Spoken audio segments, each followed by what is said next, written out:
2020 para ingresso em 2021, né? E nós sempre organizamos no nosso PPG-Com, perto do período das provas, do processo seletivo, esse workshop que procura esclarecer dúvidas, dar orientações, dizer o que a gente espera um pouco dos candidatos na relação com esse processo seletivo, que não é um processo fácil, né? Nós temos 309 candidatos no total, né? Acredito que em torno de 90 e poucos para o doutorado e a maioria para o mestrado, né? O que torna o processo bastante competitivo, visto que a gente tem poucas vagas, né?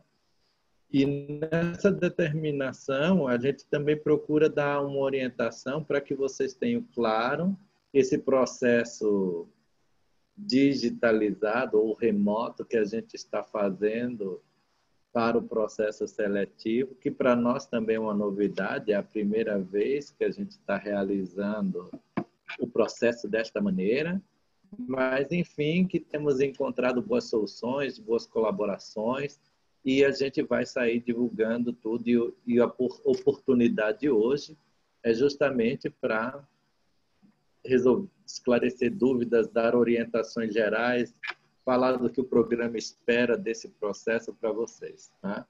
Aí agora eu não tenho de cabeça, mas eu acredito que são 15 vagas, 16, não é mais que isso. É algo em torno disso, porque a gente deve ter umas 30 e poucas vagas no processo total. Eu precisaria abrir o edital para ver. Então, é realmente um processo bem concorrido. Tá? Eu vou pedir uma coisa para vocês fazerem as perguntas quando eu terminar a apresentação. Eu vou apresentar aqui do jeito que está planejado e depois eu abro para as questões e aí o professor Wagner está acompanhando pelo YouTube, ele vai me passar as questões do YouTube, eu consigo ver as questões aqui do chat, mas se vocês ficarem mandando perguntas ainda quando eu estou falando, isso pode ficar um volume de questões que eu não consiga ver, porque a barra do chat vai rolando e eu tenho que apresentar algumas coisas e talvez eu não consiga acompanhar, né? Nem o professor Wagner. E sem contar, Ineu, só reforçando, sou o professor Wagner, bem-vindo a todos e todos, e que às vezes muitas das questões também que eles vão colocar, né, Ineus, com o caminhar da sua apresentação, você já vai resolvendo. Então, é bem provável que fique poucas dúvidas ao final da sua apresentação toda. Não, está gravando. Todo o processo aqui já está sendo gravado e vai ser disponibilizado, né? No link do processo seletivo, a gente vai conseguir colocar lá o workshop com as orientações. Então, tanto esses slides que vão ser passados agora, quanto as informações que eu, Wagner, porventura Maria, que também está aqui nos acompanhando na retaguarda, também vai poder colocar todas essas questões no processo, lá no link e o vídeo que está sendo retransmitido agora pelo YouTube, né, vão estar disponibilizados. Então, todo esse conteúdo vocês vão ter acesso. Também queria agradecer a colaboração do Departamento de Relações Públicas, Propaganda e Turismo, né, que cedeu, né, o espaço e o apoio técnico para a realização deste workshop, e está aqui materializado no apoio da nossa funcionária, a Sushila Claro, que gentilmente se predispôs a organizar essa infraestrutura técnica aqui para a gente. Então, muito obrigado, Sushila. E aí ela também disponibilizou essa retransmissão pelo canal. Então, eu agradeço a Sushila por essa colaboração. Então, vamos lá, né?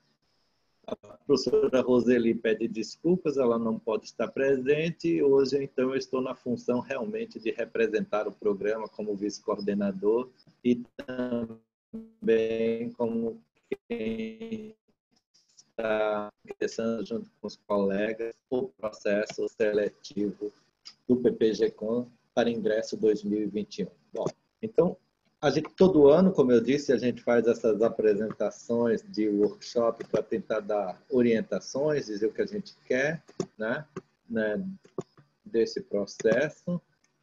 E a gente hoje tem um PPG com reestruturado. Nós já fomos um programa que tinha 3 áreas de concentração e 8 linhas de pesquisa, o que trabalhava uma diversidade muito grande de temas. Não que essa diversidade tenha desaparecido, muito pelo contrário, ela continua existindo, que é um traço identitário do nosso programa, de poder abordar desde questões de publicidade, relações públicas, jornalismo, né?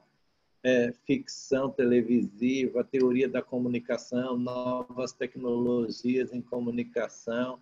Então, todo esse perfil diverso que é constitutivo da Escola de Comunicações e Artes, ele hoje está reestruturado numa nova perspectiva de organização curricular do programa, que se dá pela perspectiva de uma área única de concentração, que busca preservar esse caráter multi, inter, transdisciplinar que se constitui historicamente, né, no conjunto das ciências da comunicação, que tem formado essa área de concentração.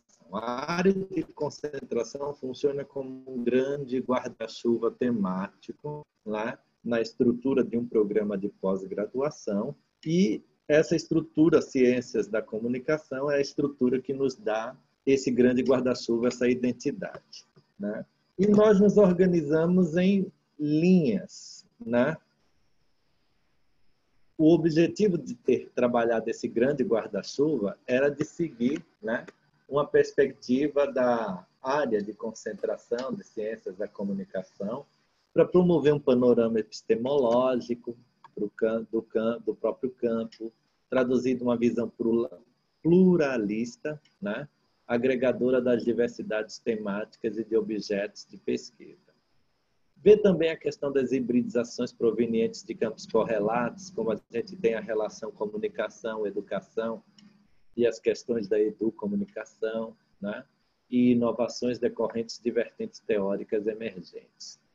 O dinamismo em fluxo contínuo do processo de inovação e mudança da base técnica de sustentação dos processos comunicativos também é uma preocupação, né?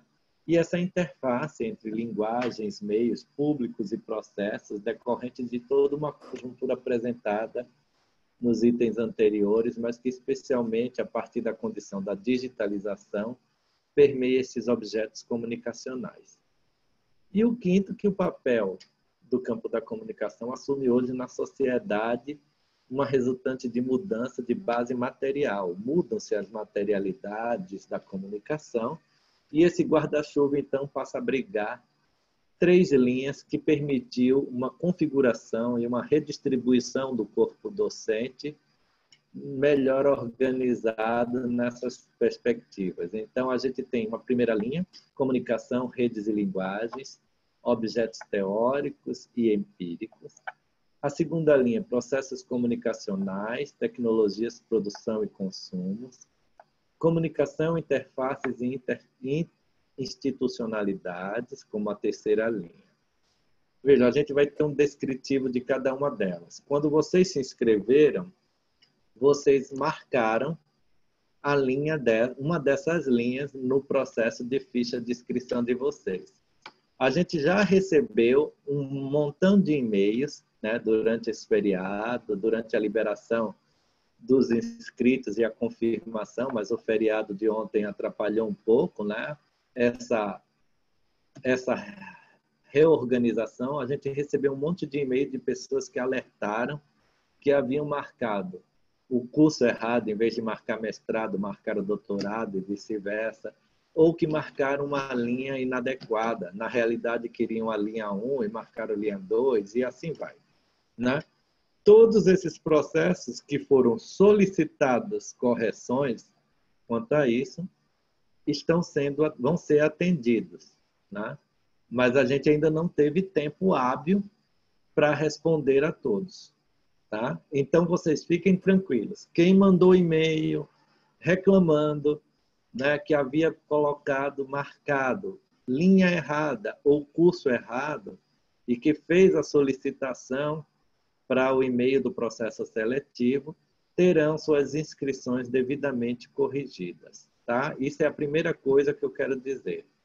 A segunda coisa, né, não necessariamente tem a ver, é que a escolha de vocês é um processo que muito nos honra e que nos dá muita responsabilidade, né? Como vocês viram, são poucas vagas e ele precisa de um rigor, né, na sua configuração. E a gente tem conseguido, mesmo com todas as dificuldades dessa pandemia, deste modo remoto, articular possibilidades de encaminhamento deste processo seletivo com a mesma lisura e a mesmo respeito, né, às questões que a gente tem de considerar um processo seletivo do porte do nosso, né, que é gigantesco. São 300 candidatos, né, e que a gente tem que dar as condições igualitárias para todos.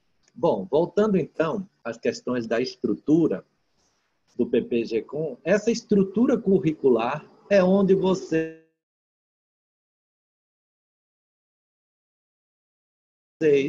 e vão viver a realidade da formação de vocês. Vocês serão alunos de uma dessas linhas e terão que fazer disciplinas, né, ligadas ao conjunto de oferta que o PPG-Com traz, que é bem grande, né?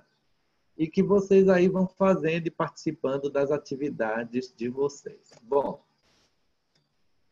na linha 1, que procura o estudo de teorias, metodologias e processos de linguagem implicados na comunicação. Trata de problematizar e renovar o arcabouço epistemológico, teórico e metodológico do campo da comunicação, tendo em vista os objetos teóricos e empíricos de pesquisa, no contexto digital, em seus atravessamentos culturais, estéticos, socioeconômicos, né, políticos e ecológicos. Aqui você tem os grupos de pesquisa que fazem parte. Centro de Estudos do Campo da Comunicação, o Centro de Estudos da Telenovela, o Centro de Pesquisa, Comunicação e Trabalho, o GELIDES, Linguagens e Discurso dos Meios de Comunicação, o Grupo de Pesquisa de Epistemologia do Diálogo Social, e os docentes dessa linha são a professora Roseli Fígaro, a professora Maria Imaculata, né? Professor Anderson Vinícius Romanini, a professora Maria Cristina Palma Mungioli, o professor Eugênio Butti e a professora Cremida Medina. Vejam que se algum desses nomes não aparecem no edital, é porque o professor não disponibilizou nenhuma vaga ou não podia disponibilizar nenhuma vaga para esse processo seletivo, porque todos nós temos uma quantidade limite de orientandos. Se a gente ultrapassa esse limite, quer dizer, a gente não pode ultrapassar esse limite.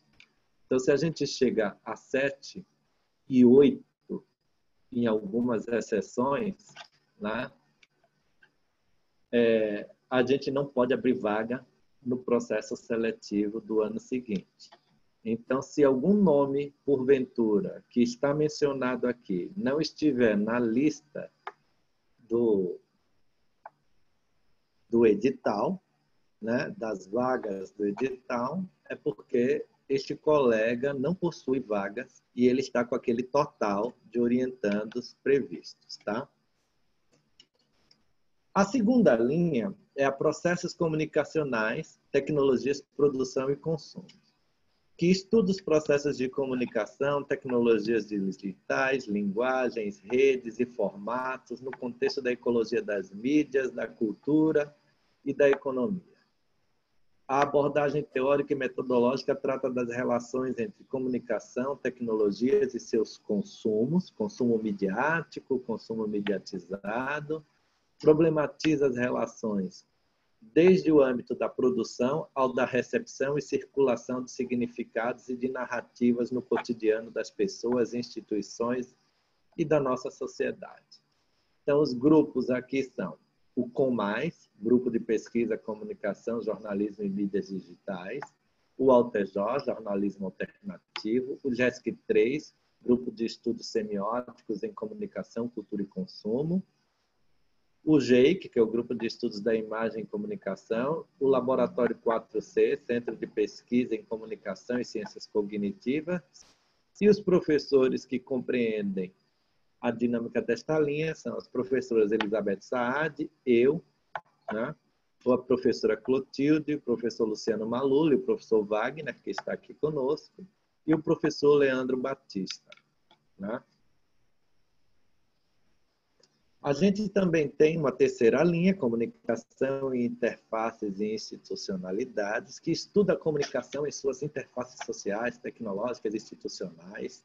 Trata de aprender a comunicação nos aspectos organizativos e políticos, tendo como instância constitutiva os processos educacionais, econômicos, culturais e ecológicos. A reflexão epistemológica, teórica e metodológica dá-se no âmbito do diálogo entre diferentes práticas sociais. E aqui estão os grupos do SECORP, o Centro de Estudos de Comunicação Organizacional e Relações Públicas, o DICULT, que é o Grupo de Estudos de Diversidade, Interculturalidade, Comunicação e Linguagens Culturais, o GEM, que é o Grupo de Estudos das Narrativas, o NCE, o Núcleo de Comunicação e Educação, e os professores dessa linha são o professor Adilson Citelli, a professora Cláudia Lago, a professora Margarida Conche, o professor Paulo Nassar, a professora Maria Aparecida Ferrari, o professor Luiz Alberto de Farias e o professor Richard Romancini, né? Bom, como eu falei, essas linhas elas continuam abrigando a diversidade dos programas e das formações dos vários docentes, trazendo, na perspectiva das três linhas, eixos mais direcionados. Então, as perspectivas de comunicação, consumo, práticas tecnológicas, uso, circulação, recepção, emissão, produção, na linha 2. As questões mais epistemológicas, de fundo mais teóricos, né? De pensar as linguagens, uma filosofia estética da comunicação, estão mais ligados à linha 1, na perspectiva das novas tendências teóricas, abordagens, né? De novos desenhos metodológicos. E na linha 3, você teria basicamente as relações institucionais, pautada nas discussões das relações públicas e de comunicação organizacional, e as relações institucionais e práticas ligadas à relação comunicação e educação. Então, essa seria a estrutura curricular para a qual os que forem aprovados irão ingressar. Bom, aí agora vem as coisas que interessam para vocês e que têm sido alvo de muitas dúvidas, né?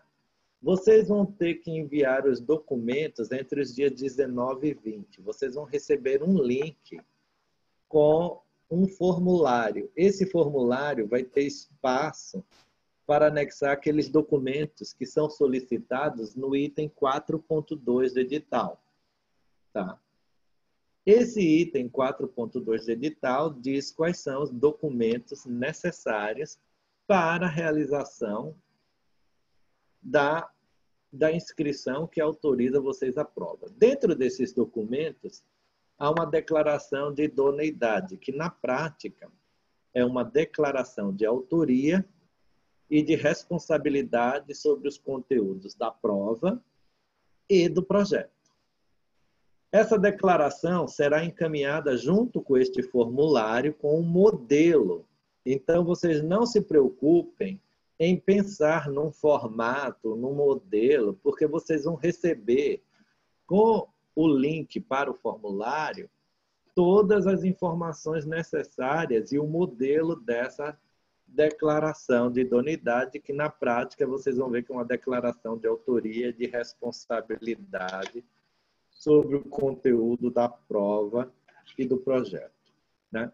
A prova, né, ela é de autoria exclusiva do candidato, da candidata, né, sendo necessário que apresente com a documentação uma declaração de autoria e de responsabilidade, que é isso que eu estou falando agora, né? Em caso de inidoneidade da autoria, o candidato ou candidata poderá ser interpelado judicialmente e desclassificado do processo. Então, vocês vão ver que a gente tomou alguns cuidados, né? É uma prova remota, vocês terão um tempo para realizá-la, né? Vocês terão um tempo para realizá-la, né? E nesse processo,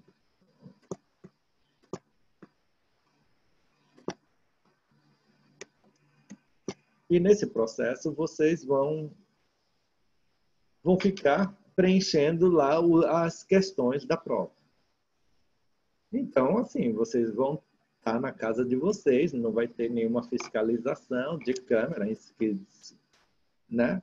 Não vai ter nenhuma fiscalização de câmera, então vocês vão ter que ter um procedimento, né? Vocês têm que escrever naquele lacuna lá, não adianta, por exemplo, né? Aí aqui a gente já vai entrar com as orientações da prova propriamente. A prova será dia 26, a partir das 14 horas, horário de Brasília. Prova de mestrado e de doutorado. Serão 6 provas diferentes, porque serão provas de mestrado e doutorado da linha 1, da linha 2, da linha 3. Então, serão 6 provas diferentes, realizadas de maneira remota e síncrona. Todo mundo tem que fazer a prova ao mesmo tempo. Eu espero que vocês se organizem bastante, porque a prova ela vai começar às 14 horas em ponto. Pode ser que haja um pequeno delay de automatização do processo e que comece com alguns segundos de diferença de uma linha para outra, mas, enfim, né, a prova começa às 14 horas e vai finalizar às 16. A prova terá uma duração de 2 horas, né, com este horário, e será submetida a software de plágio. Portanto, vocês tomem cuidado, a gente tomou todo o cuidado, né, para que não fosse possível copiar coisas de lugares e colocar e tentar fazer textos ou deixar textos prontos, né? A prova será realizada mediante o envio de link do formulário de prova, né? Já falei do formulário dos documentos, né? E vai haver o formulário da prova com as questões. Serão 2 questões a serem desenvolvidas pelo candidato. E aí, esse link será enviado para o e-mail cadastrado na inscrição, conforme o informado no item 2.2. E neste e-mail terá um tutorial explicando o que vocês devem fazer na prova. Com este e-mail, vocês receberão um código. Esse código vai ter que ser aplicado no link. Depois que vocês abrem o link da prova, vai aparecer um lugar para vocês colocarem o código que vocês receberam por e-mail. Ao colocar esse código, vocês entram na prova. Ao entrar na prova, né, vocês terão lido antes todas as instruções que vêm. Junto com o e-mail que vem com o código, vem as orientações para a prova.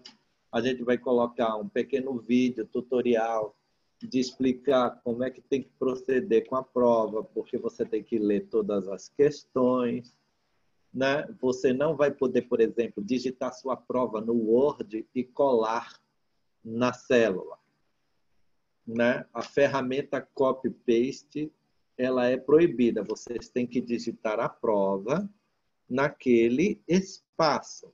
E os espaços possuirão caracteres limitados. Nós estamos dando uma perspectiva, eu creio que em torno de 3.000 caracteres por questão, são 2 questões, né? E isso é o equivalente a mais ou menos 2 folhas digitadas, né? Cada uma. Então, vocês terão aí uma prova que dá para vocês escreverem, né? E a célula tem condições de fazer o processo de editar texto. E embaixo das questões vai ter um outro link de declaração de autoria da prova, que vocês devem clicar aquilo ali, e tem o botão enviar. Quando tiver faltando, né, o tempo, vocês devem fazer a revisão e enviar, porque às 2 horas o link vai fechar. 2 horas corridas da prova, o link vai fechar. Vai ter também um cronômetro, né, que vai mensurar o tempo. E se eu entrei atrasado? Se você entrou atrasado, o tempo já vai estar correndo. Você o tempo não vai zerar porque você entrou naquele momento. O tempo já vai estar correndo, né? E você terá menos tempo que os outros para fazer a prova. Eu espero que ninguém se atrase, né? Esse código ele é intransferível, ele vai para o e-mail de vocês, né? Então, vocês terão até 3.000 caracteres com espaços para cada bloco da questão, são 2 questões, né? Para vocês fazerem essa prova em 2 horas, tá? Então, isso daí é o que a gente planejou. Então, vocês têm que clicar depois na declaração de autenticidade da prova e vocês têm que clicar em enviar. Se vocês não clicam em enviar, a gente não recebe a prova. Então, é importante vocês estarem atentos ao movimento do tempo, né? Ao movimento do tempo na escritura da questão, né? Da resolução da questão. Tem que digitar na célula, porque se você digitar em outro lugar, você não vai poder trazer, copiar e colar, né? Porque isso vai evitar cópias de textos, né? De processos de uso de coisas da internet, e a gente quer que a pessoa se dedique à escrita daquela questão naquele contexto de prova, tá?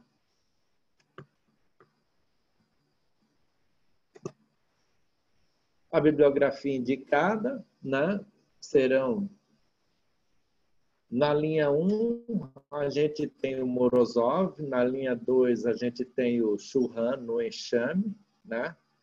O da linha 1 é o Big Tech e o Churran no enxame da linha 2 e o Zizek, Acontecimento, uma viagem filosófica através de um conceito na linha 3, né?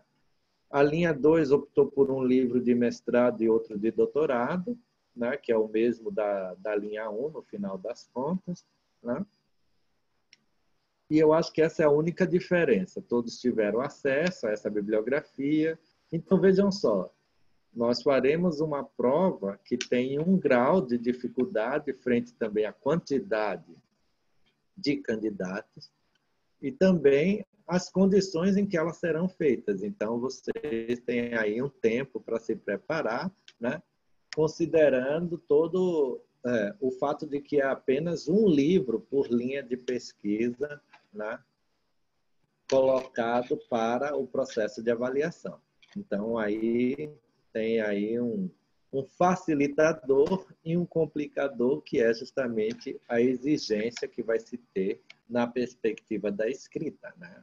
E aí os critérios de seleção de avaliação que estão no edital, vale, né? Pertinência da resposta em relação ao enunciado, clareza no domínio da língua e na exposição das ideias, a perspectiva né, de estabelecer as correlações adequadas, né, no uso da língua, com a coerência do que foi pedido. Então, todos aqueles elementos que fazem parte do edital serão considerados no processo de correção da prova, né? A única coisa que a gente ainda está discutindo são as pontuações das questões, porque a gente ainda está vendo se tem alguma questão que vai pesar mais ou se elas vão ter peso igual. A gente está discutindo ainda isso, a gente ainda não tem isso claro, né? Porque a gente ainda está nesse processo de elaboração do conteúdo da prova. A arquitetura, né, para vocês já está planejada, mas o conteúdo da prova a gente está ainda em discussão, né? Mas serão 2 questões, como a gente colocou aqui. Então, deixa eu ver aqui. Bom, o projeto de pesquisa, né? Vejam só, tem muita gente que já começa me perguntando, se tiver mais uma linha, mais uma página, olha, não me perguntem isso, façam o que está escrito. Se está pedindo um resumo de até 5 linhas, somente em português, façam um resumo até 5 linhas, somente em português. Se está dizendo que o projeto tem que ter 20 páginas com bibliografia, façam em 20 páginas. É isso que eu posso dizer. É isso que está escrito no edital. Então, se você está com problema de concisão, resolva-se. Porque, na realidade, a gente tem que seguir o que o edital pede. Evitem essas perguntas de que se eu tiver que colocar mais páginas, mais informações, não. Planejem-se para fazer um projeto de pesquisa conforme o solicitado no edital. Esse projeto ele tem que ter domínio gramatical, ortográfico, conceitual, estrutura na forma de tópicos, que os tópicos são esses que estão aqui do lado. Na página 1, título, resumo do projeto até 5 linhas, introdução, ou pertinência e adequação do projeto ao programa e à linha de pesquisa indicados, o objeto, qual é o assunto que vocês querem tratar, que problemas de pesquisa esse assunto traz, qual é a justificativa quanto à relevância social, né, e técnico-científica que esse assunto tem. Para o doutorado, é esperado uma originalidade do trabalho da tese. No mestrado, não. Mas no doutorado, essa originalidade é uma condição, é um diferencial. Né? Um quadro teórico de referência, quais são as teorias e os autores, né, que vão ser utilizados para essa pesquisa. Então, uma revisão da bibliografia fundamental, sobretudo para uma pesquisa de doutorado, né? E, por outro lado, também para as de mestrado, com um grau menor de, vamos dizer assim, de exigência, mas muitas vezes os mestrandos acham que estão propondo a invenção da roda com seus mestrados. E aí esquecem de ver que muita coisa já foi escrita sobre vários assuntos, e aí descobrem que o seu tema não é um tema tão original assim, ou que ele tem já um acúmulo de conhecimento já constituído. A mesma coisa o doutorado, que precisa demonstrar um certo conhecimento sobre aquilo que existe na área, no campo, já abordado próximo. E para garantir o sentido de originalidade, qual é o diferencial dessa pesquisa na abordagem teórica que ela propõe, metodológica. Objetivos gerais e específicos, subdivididos entre objetivos gerais teóricos e práticos e objetivos teóricos e práticos específicos. Né? O objeto, vejam só, voltando aqui na página anterior, o objeto da pesquisa... O objeto da pesquisa, ele não é necessariamente o corpus. Ele é o corpus associado a um investimento teórico, uma maneira de olhar esse corpus. Então, o povo diz assim, o meu objeto de pesquisa é o Banco Itaú. Não, seu objeto de pesquisa não é o Banco Itaú. O seu objeto de pesquisa pode ter como corpus a comunicação institucional do Banco Itaú, né? E essa comunicação institucional do Banco Itaú, né, pode ser um objeto de análise de questões organizacionais ligadas à comunicação do Banco Itaú. Vejam, objeto não é o corpus. O corpus da pesquisa é aquilo que você vai estudar, analisar. O objeto é o investimento de olhar que você faz em cima desse corpus. Um investimento teórico, metodológico, que você faz para criar, constituir esse objeto. Tem muita gente que confunde objeto com corpus, né? Isso é muito importante na diferença da qualidade e da qualificação dos projetos, tá?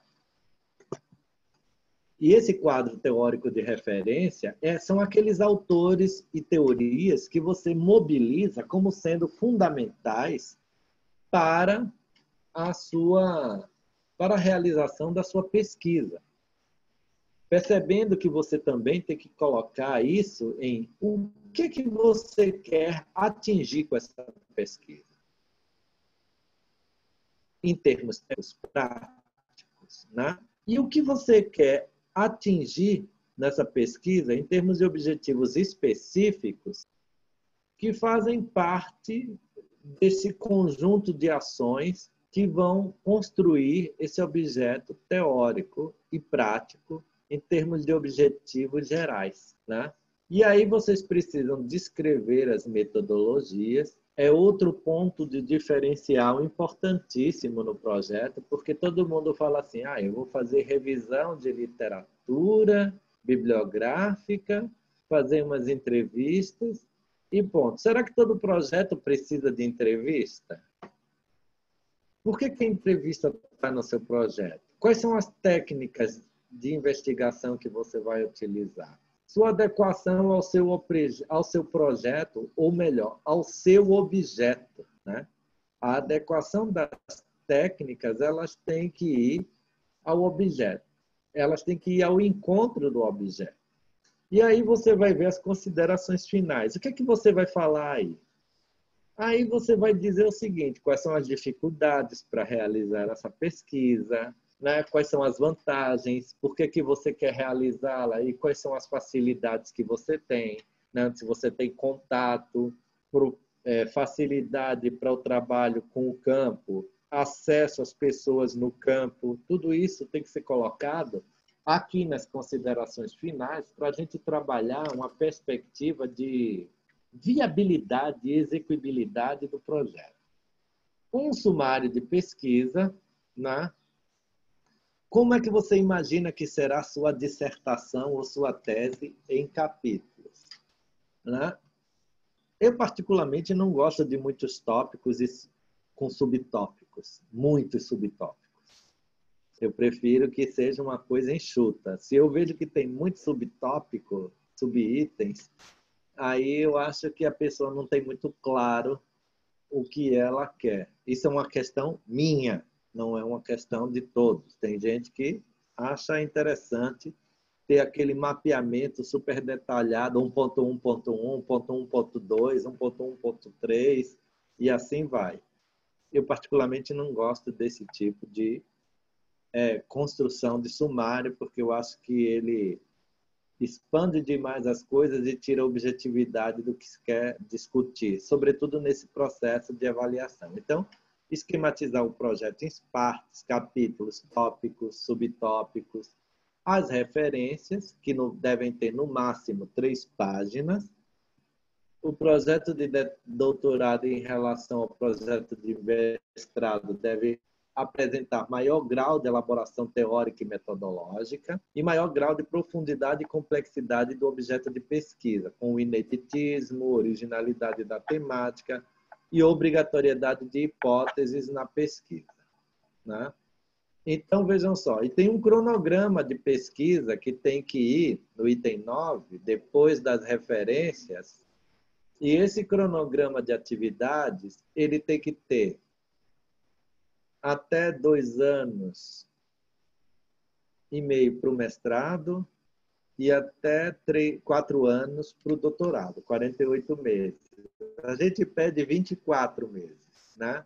Embora a USP dê um período aí a mais legal, mas seria bom vocês planejarem os cronogramas de vocês com não só as atividades de pesquisa, aqui vai outra dica importante, mas também com as atividades de publicação, de participação do grupo de pesquisa. Vocês viram quando eu mostrei a estrutura curricular do PPG-Com nas linhas, que cada linha tem um conjunto de grupos de pesquisa.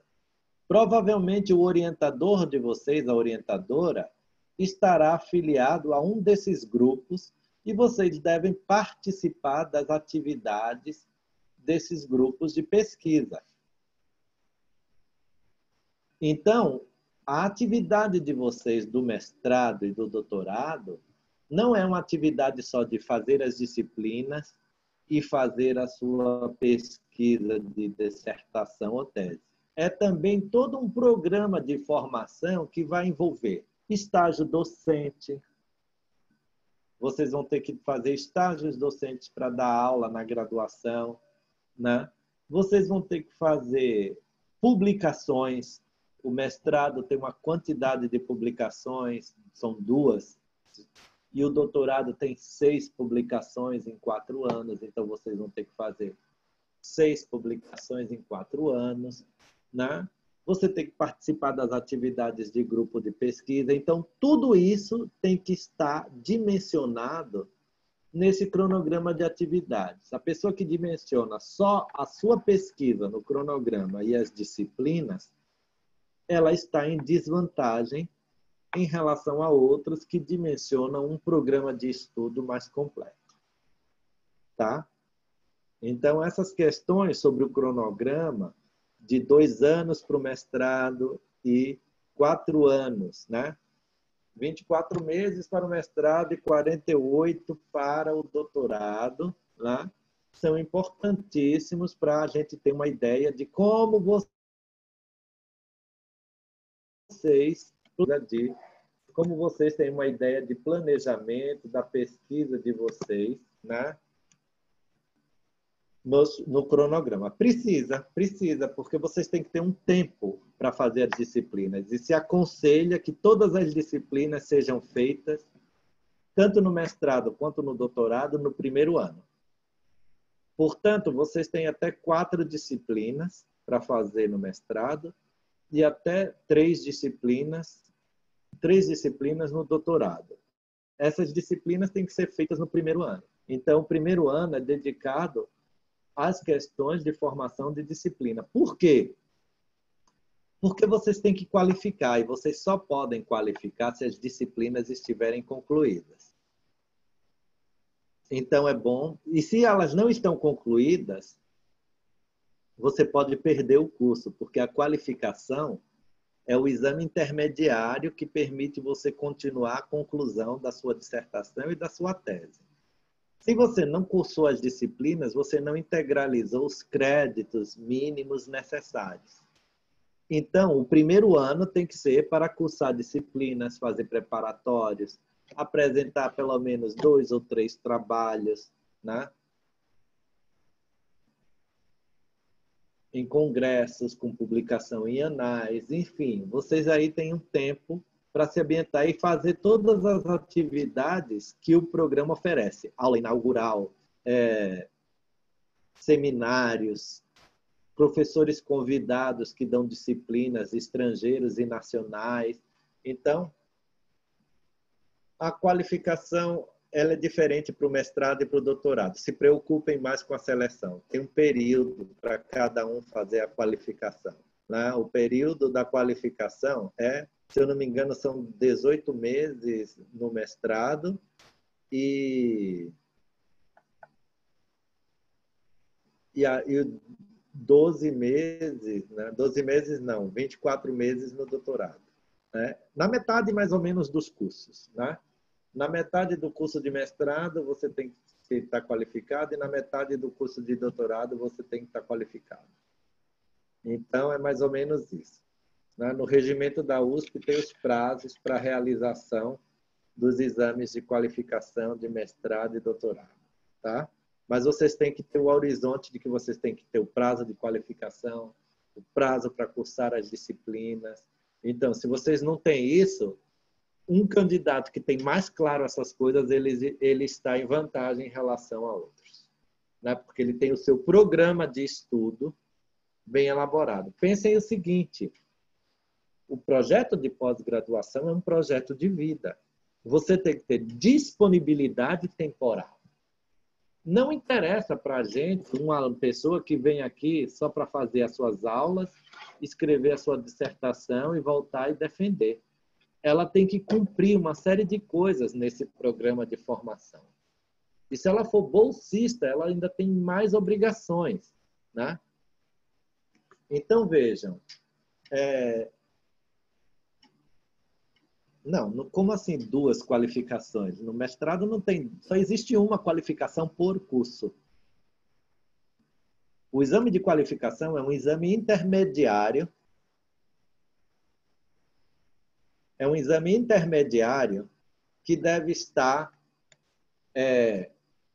elaborado um relatório de onde a sua pesquisa evoluiu até aquele momento, e aí você faz uma pré-defesa, uma espécie de uma banca que vai explicar. No mestrado tem um tempo, são 16 ou 18 meses, e no doutorado são 24 meses, né? Como funciona a participação nos grupos de pesquisa? Você deve procurar a orientação do seu orientador, mas eles têm atividades o ano inteiro. Então, você deve procurar o seu orientador para fazer parte do grupo de pesquisa dele e participar das atividades. Bom, não, as notas de rodapé de projeto, elas têm que ser em simples, entre linhas simples e com corpo menor. É nota de rodapé. Antes da página 1 do projeto, é necessário ter uma capa com informações com o nome da universidade, do candidato? Não, tudo isso está na página 1. Ineus, Oi. ficou uma pergunta, eu estou vendo que você já está respondendo as questões, ficou uma pergunta lá atrás de uma dúvida da Thaís Godinho, perguntando se pode escolher professor orientador de outra linha de pesquisa. Se você se matriculou numa linha, como é que você quer escolher orientador de outra? Não entendi a questão.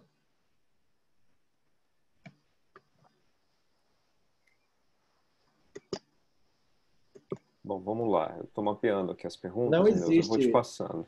Veja, Guilherme pergunta, como organizaremos para montar o cronograma levando em consideração o sistema da ECA para quem vem de outra universidade e ainda não conhece, por exemplo? Olha, você tem que prever que você vai ter que fazer pelo menos as 4 disciplinas no primeiro ano, 2 no semestre e 2 no outro. Se você vai fazer mais ou menos, isso é depois. Mas você tem que prever que vai fazer isso no primeiro ano, tá? Você vai ter que conhecer tudo. É importante conhecer, mas agora você tem que saber que você tem que fazer 4 disciplinas no mestrado, 2 no primeiro semestre e 2 no segundo. Se você não coloca isso no seu cronograma, né?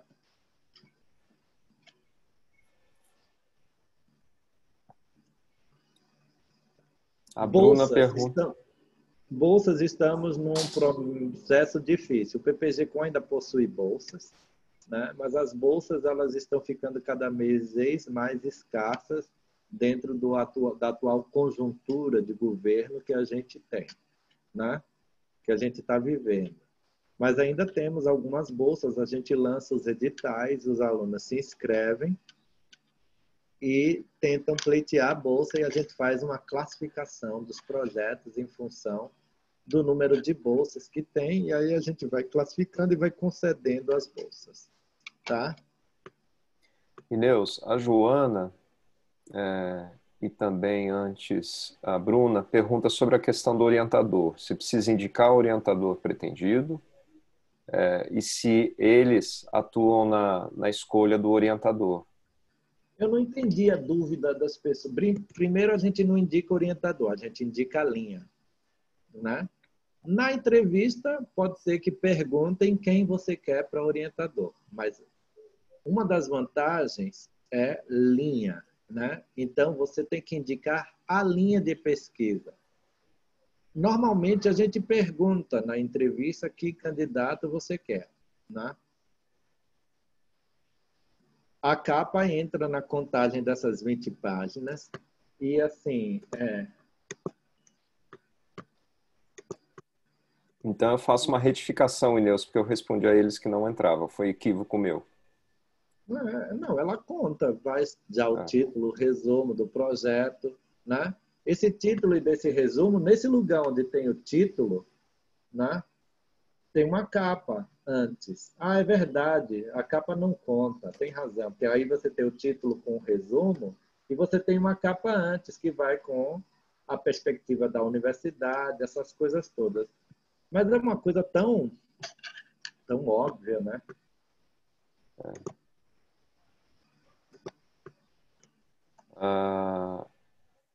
Bom, a Deixa eu Thaís ver a pergunta se ela já pergunta. pode fazer o ajuste ainda, porque ela escolheu a linha de acordo com o projeto, mas a professora orientadora que ela gostaria de outra linha.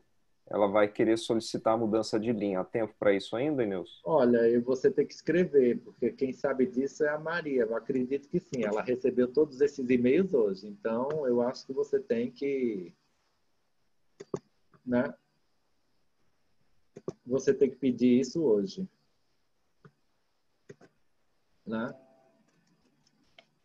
A Vitória pergunta se a quantidade de vagas para o mestrado é distribuída de maneira igualitária entre as linhas de pesquisa. Não. Não, né? Isso depende das vagas que o professor tem disponível. Isso depende das vagas dos professores, exatamente do que eles destinam, se eles querem orientar para mestrado ou para doutorado. Eu, por exemplo, eu não tenho vagas de doutorado.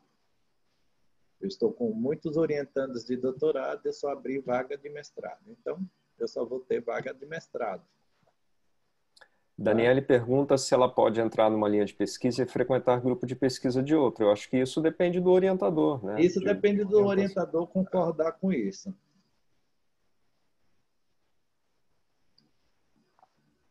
Não, o sumário é uma lista, né, de coisas, de itens e de capítulos. Ele não precisa seguir necessariamente essa coisa do espaço duplo. Vamos lá, outra dúvida é o link da prova. Sim, será enviado no próprio dia 26, Sim, de no manhã. mesmo dia. De Será manhã, algumas horas antes algumas da horas prova, né? antes da prova, Tá. com as orientações. Então, vocês leem as orientações, assistem o videozinho tutorial que vai ter lá, né? Podem assistir. Aí, às 14 horas, vocês pegam o código que vai estar lá na prova e vão aplicar. A Vitória pergunta como funciona a participação nos grupos de pesquisa. Acho que depende do grupo, né, Inês? Depende do Produção grupo. de Você tem que evento, entrar né? primeiro. Eu acho que agora vocês têm que estar mais preocupados com o processo seletivo. É. Isso é para quem for aprovado, né?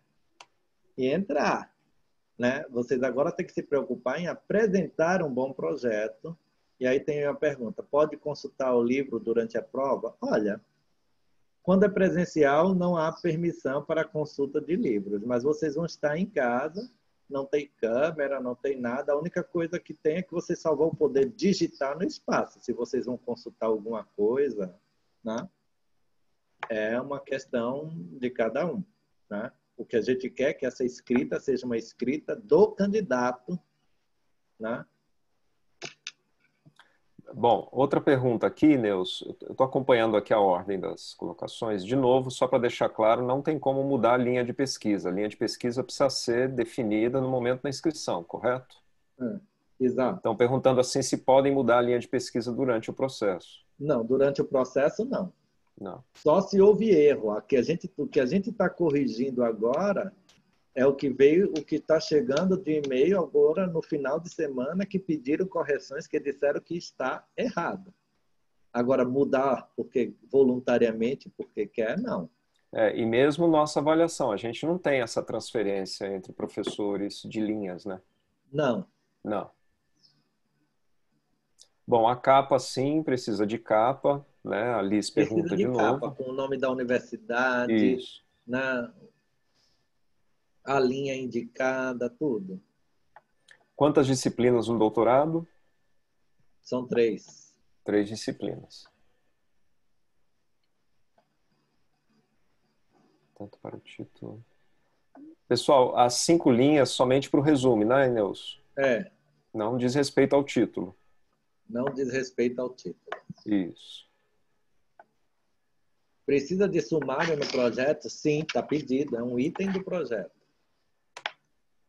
Não existem disciplinas eletivas. Ou melhor, todas as disciplinas são eletivas. Você escolhe com seu orientador quais são as 4 disciplinas que você vai fazer que podem ajudar na sua formação e no seu projeto.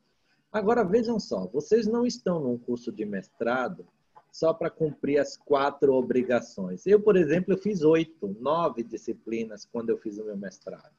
E eu só tinha que fazer 4. Então, assim, você cria um problema de incompatibilidade da sua ficha com o título do projeto. Tudo que você disse na ficha tem que bater com o seu projeto. Não pode modificar nada. o que você fez na ficha, você tem que fazer no projeto. A Ana Paula pergunta sobre como montar o cronograma de atividades de pesquisa sem o orientador definido. É um pouco isso que nós falamos, Ana Paula, de que a inscrição é na linha de pesquisa, né? Então, o cronograma tem muito mais a ver com o roteiro que você vai estabelecer para A desenvolver a sua sua pesquisa. perspectiva de percepção do programa, de suas ações. O que é que você acha que tem que fazer num programa de pós-graduação? Se você acha que só tem que assistir a aula e fazer a sua pesquisa, você faz o seu cronograma assim. Eu estou dizendo que é pouco.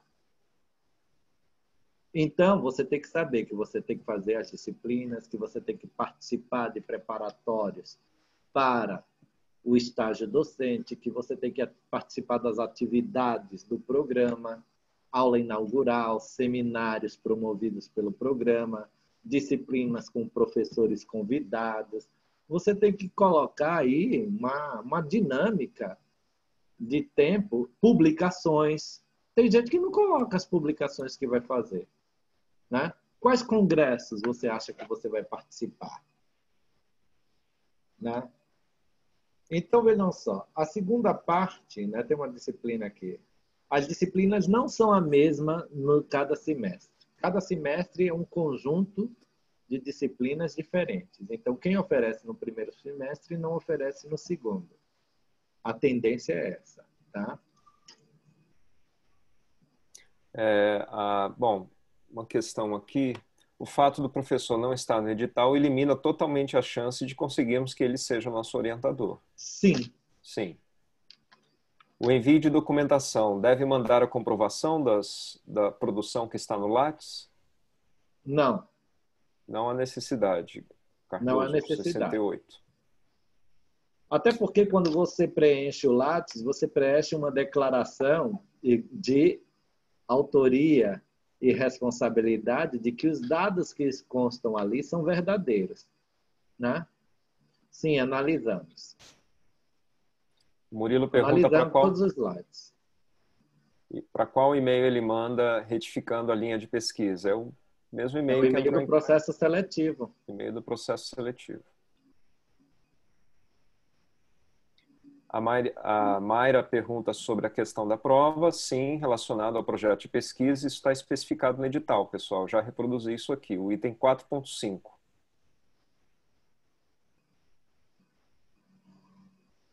O Alan pede para reforçar de novo a diferença entre objeto de pesquisa e corpus da pesquisa. Deus.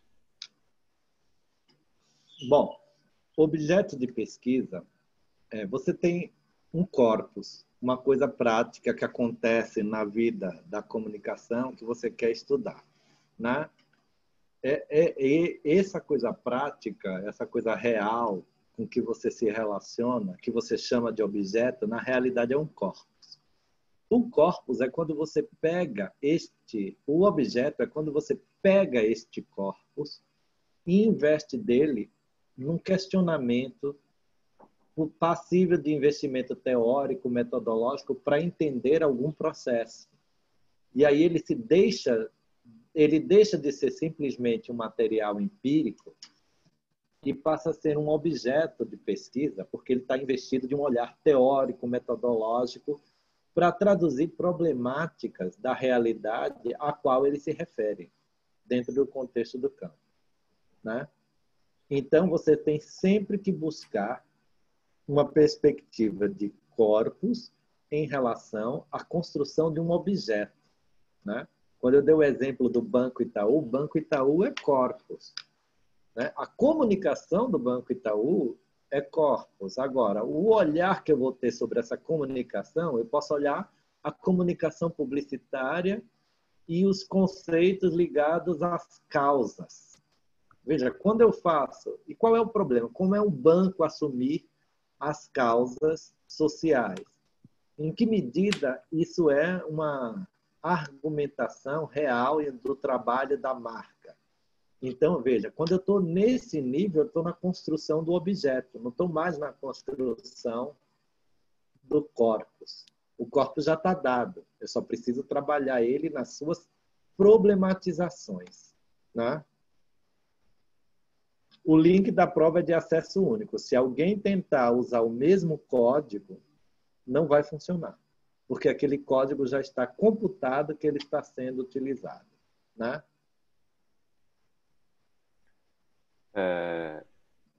Pergunta se haverá algum outro workshop. Não.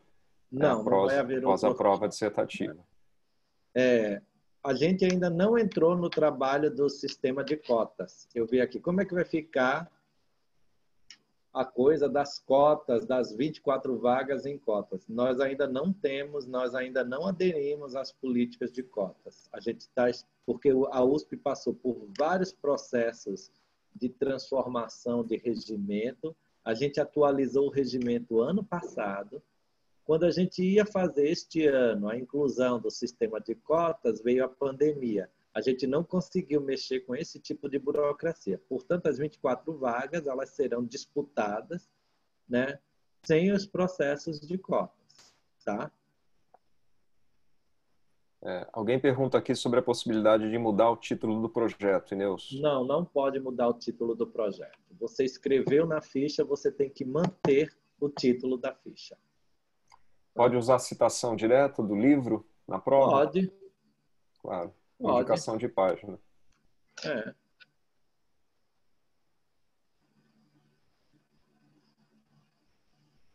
Bom, deixa eu ver as outras. Mas o sumário é da pesquisa que você vai fazer. Não é, eu não entendi qual é o sumário do...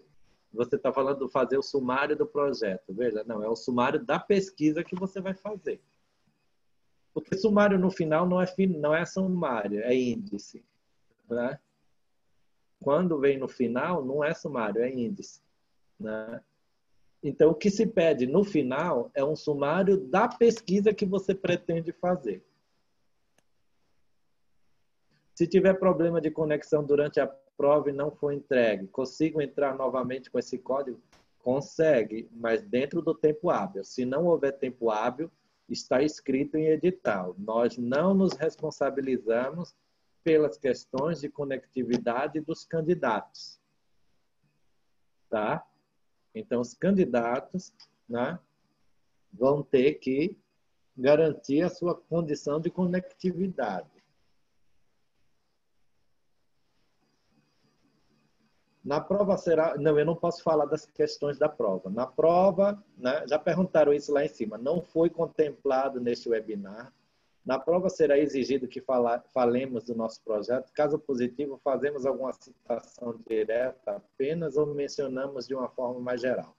Isso é uma decisão de vocês, eu não posso falar sobre o conteúdo das questões da prova. Isso é a dificuldade da prova que vocês vão ter que interpretar por vocês mesmos e responder. Não cabe a mim antecipar nenhuma questão da prova. Quero aproveitar para reforçar a pergunta.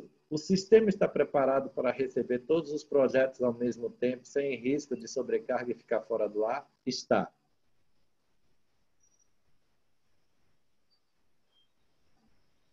Voltou a pergunta da capa, Inês. Para bater o martelo. Precisa ter capa, com o nome do candidato indicando na capa, com identificação, e ela não conta como uma das 20 páginas. Ela não conta como uma das 20 páginas.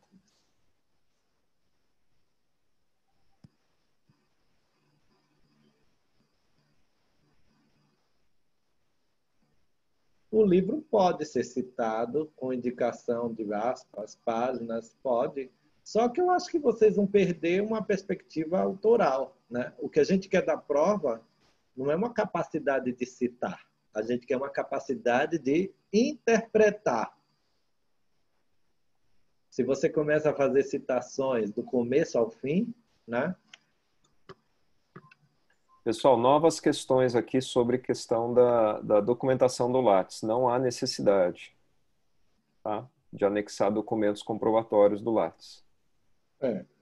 A não ser os de formação, tal como são pedidos no... Olha, eu pediria que não fossem feitas perguntas sobre o que é o curso após a aprovação. Né? Porque isso vocês vão ter orientações. Eu quero que vocês tirem dúvidas do processo seletivo. Né? Não adianta vocês quererem compreender um processo que vocês têm que entender um outro anterior. Né? Posso realizar a prova com computador sem câmera? Precisa aparecer? Não, vocês não precisam aparecer. Pode realizar sem câmera, né? Tem que ter conectividade, né? E para fazer o sumário, tem que ser o sumário no final da pesquisa que vocês estão apresentando. Existe uma pergunta ainda sobre... Algumas pessoas perguntaram sobre o processo de entrevista. A entrevista, ela não vale nota. O que se atribui nota são o currículo e o projeto. Na realidade, a nota maior é do projeto, que são 8 pontos do projeto e 2 pontos do currículo, né? Então, a gente avalia a perspectiva dos currículos, mas o foco da avaliação está, sobretudo, no projeto, né?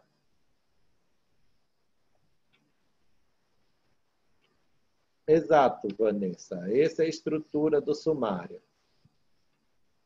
É um sumário, gente, de uma pesquisa. Quanto mais clareza você tiver do seu objeto, mais fácil fica de vocês pensarem e imaginarem o sumário. A gente pede um sumário. Por que a gente pede um sumário? Para a gente ver qual é a clareza que vocês têm sobre este objeto.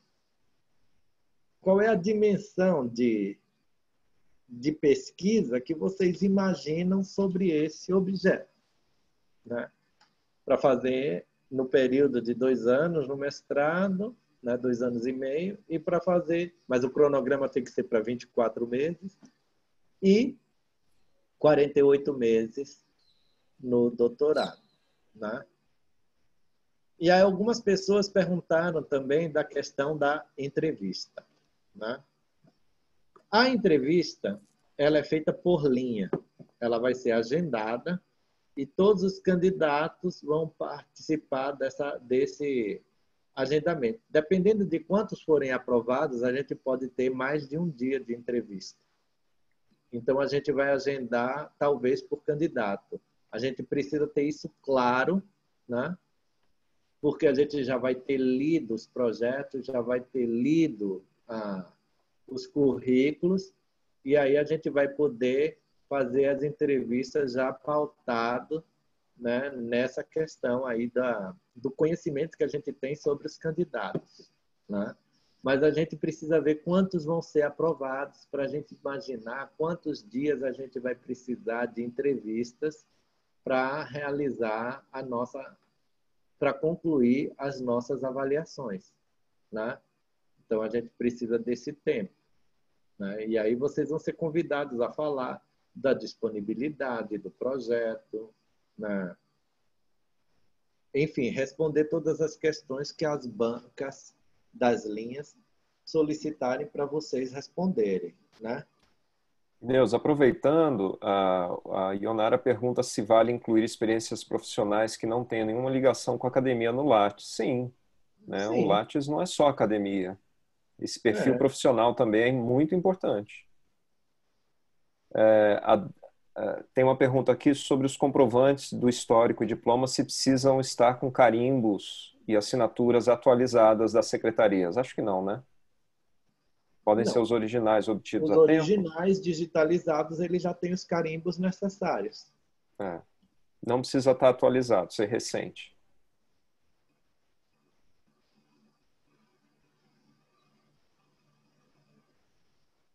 Podemos encontrar as informações de atividades complementares à tese disponíveis, como, por exemplo, seminários, congressos, atividades, no regimento da USP? Não, porque o regimento da USP ele vai te dar os prazos. Você tem que entender a dinâmica, né? O que você vai fazer no segundo ano? Quantas publicações você vai ter? Quantos congressos você pretende ir? Que épocas acontecem esses congressos, né? Tem gente que sabe, por exemplo, nós temos congressos anuais da Intercom que acontecem sempre em setembro, que os alunos devem participar. Nós temos os congressos da pós-graduação, esses são mais difíceis de ir, mas acontece sempre em junho, né? Existem os congressos da minha área, da publicidade, o congresso da SBPJ, o Propesc, quer dizer, cada área vai tendo seus eventos mais ou menos determinados. E assim, você deixa de forma genérica. O importante é perceber que você está antenado a um trabalho, com um trabalho maior da formação de pós-graduação, que não é só sua pesquisa, nem é só fazer disciplina. Então, você precisa dimensionar isso. Não é impossível. Posso garantir para vocês que não é. Né? É preciso ter claro do que é estar numa pós-graduação, porque assim, o aluno pensa que venha para cá só para fazer disciplina e fazer sua pesquisa e pronto, e marcar a hora que quer com o orientador para ver quando quer. Não, não é assim. Esse tipo de perfil não interessa para pós-graduação hoje. Pode até ter orientador que haja assim, mas, por exemplo, para mim esse perfil não interessa. Né? Eu falo por mim. Né? Então, assim, eu acho que precisa ter uma dedicação e mostrar um cronograma de que tem a dimensão do que está fazendo na universidade, do que quer fazer. Né?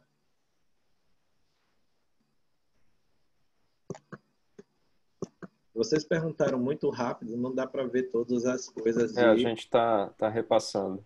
Ineus, muitas dúvidas, eles estão em dúvida em relação à questão da hipótese nos projetos de doutorado, né? E onde a gente aconselharia eles a indicarem essa hipótese, porque eles entenderam que seria como se fosse mais um item dentro do roteiro do projeto e não está indicado no roteiro. Não, está. O objeto, ele compreende problematizações e hipóteses. Sim. O objeto é o item onde estão as hipóteses. Na problematização desses objetos, né, de pesquisa... Que é justamente aquele enquadramento teórico, né, que se dá para a coisa, é que se define ali a hipótese. Exatamente. No item do objeto é onde estão as questões, problemas e hipóteses, no caso dos doutorados. Né? Deixa eu ver aqui.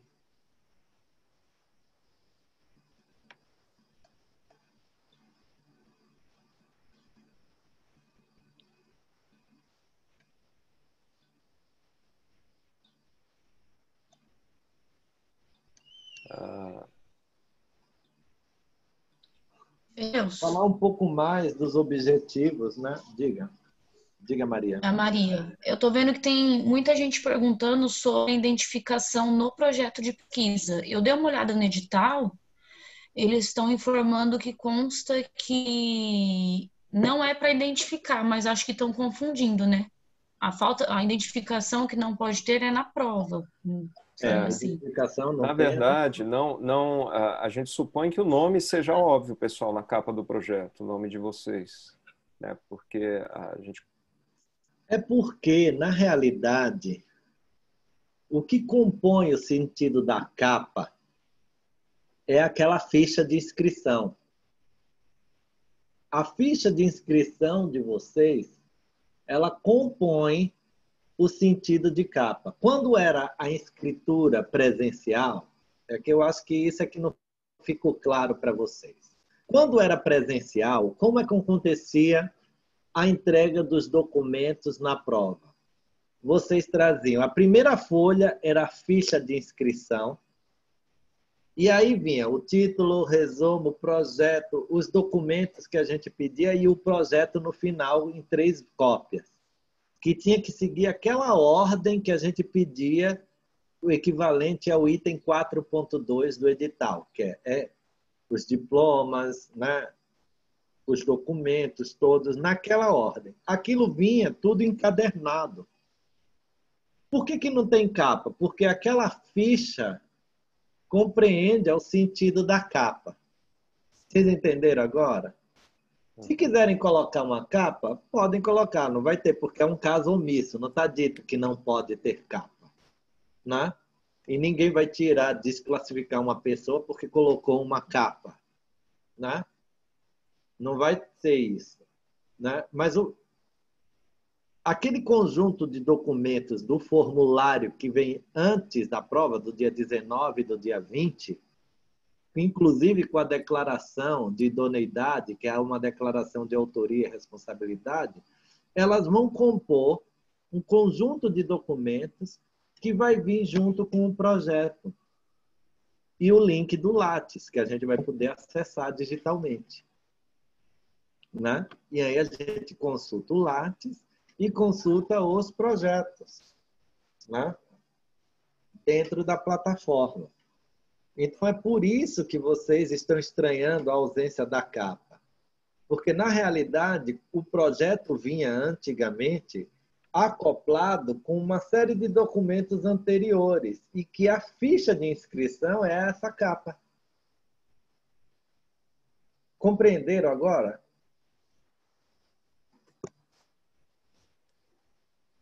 Não, olha, por favor, vocês não vão conseguir rever nome de projeto na ficha de inscrição. Né? A gente está abrindo a concessão de correções para gente que marcou errado. Curso, mestrado, ia fazer doutorado, mas marcou mestrado, ou o contrário. Gente que marcou linha errada, né? Mas, assim, mudança não. Você segue agora com o título do projeto que você apresentou. Né? É muito complicado ficar fazendo uma série de alterações num processo desse.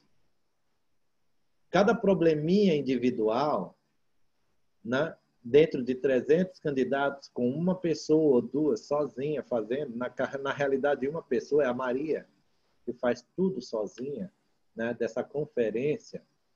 E ela não tem só isso para fazer. Então, assim, eu acho que as pessoas precisam ter noção na hora de que você assume, preenche um processo desse, você está assumindo uma responsabilidade e um compromisso.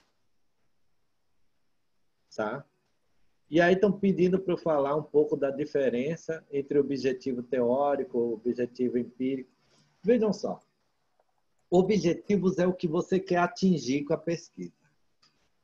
Existem os objetivos gerais. Os objetivos gerais, eles podem ser de uma ordem de uma grande contribuição teórica ou de uma contribuição para um entendimento daquele objeto e daquele corpus. Quando o objetivo é para um entendimento do corpus, ele é um objetivo prático. Quando o objetivo é para um entendimento de uma contribuição teórica, ele é um objetivo teórico. E aí, essa sequência dos objetivos gerais, elas também são válidas para os objetivos específicos. É lógico, quem tem maior maturidade, experiência de pesquisa, tem mais facilidade na concepção dessas coisas. Tem um erro muito comum de projeto, que é o povo transformar metodologia em objetivo específico. Realizar entrevistas. Realizar entrevistas não é objetivo específico. Realizar entrevista é uma etapa metodológica transformada em objetivo. Agora, descobrir categorias a partir dos entrevistados é um objetivo, né, teórico ou pode ser empírico, dependendo do que a natureza da entrevista traga. Então, tem muita gente que transforma objetivo, metodologias, questões de metodologia, como se fossem objetivos específicos.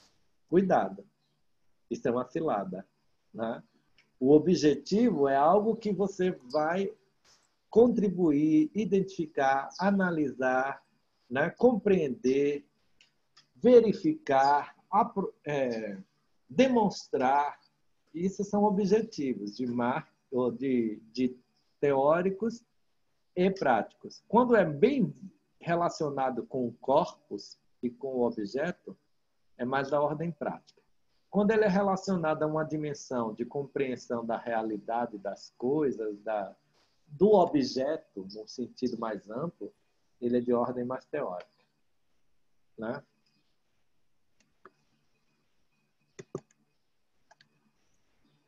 Uma dúvida sobre o Lattes, experiência sim.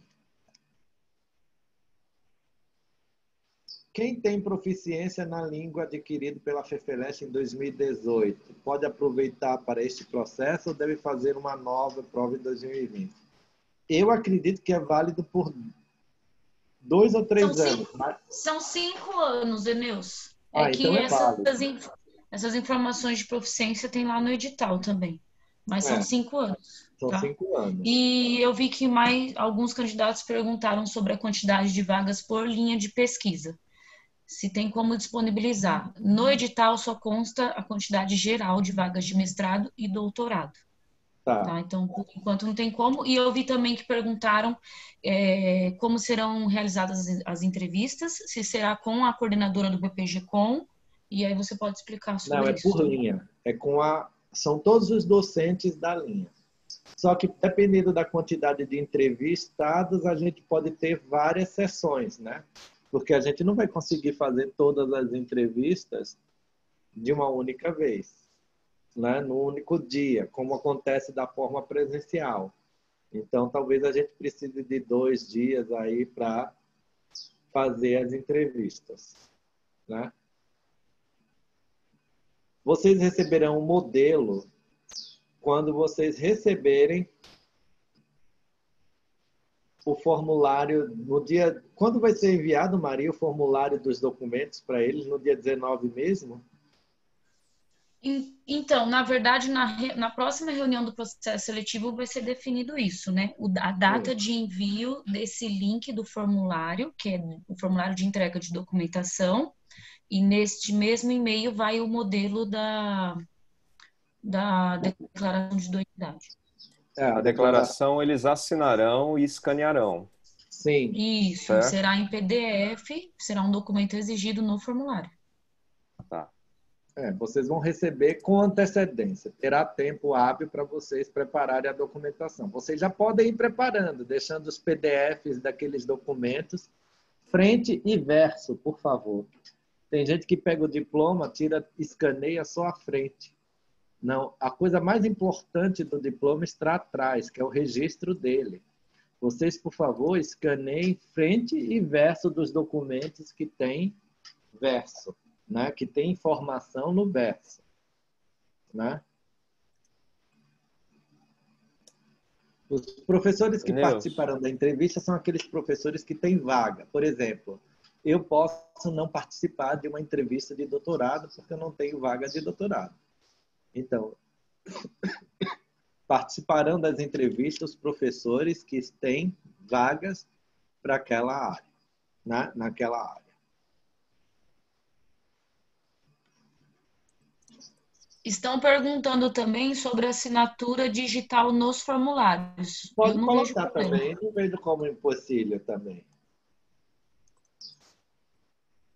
E se o sistema de prova vai avisando a quantidade de caracteres, conforme o candidato vai digitando? Vai sim. E avisa assim. Tem uma hora que ele para de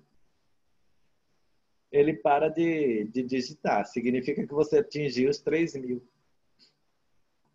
Ineus, tem uma questão importante aqui que eu notei no edital, que alguém chamou a atenção, que na lista de documentos para o doutorado fala em currículo Lattes documentado. No mestrado, não.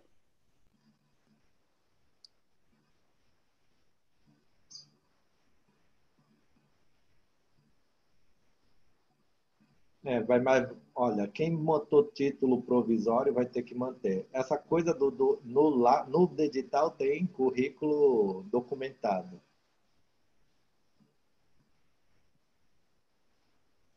Você está com o edital aberto aí, Wagner? Estou. O item C dos documentos para doutorado pede cópia do currículo atualizado na plataforma Lattes e documentado. Será que não é em relação à formação? Porque logo em seguida fala cópia simples do diploma de graduação e cópia simples do certificado de conclusão de curso de graduação. A gente não está pensando em receber os documentos.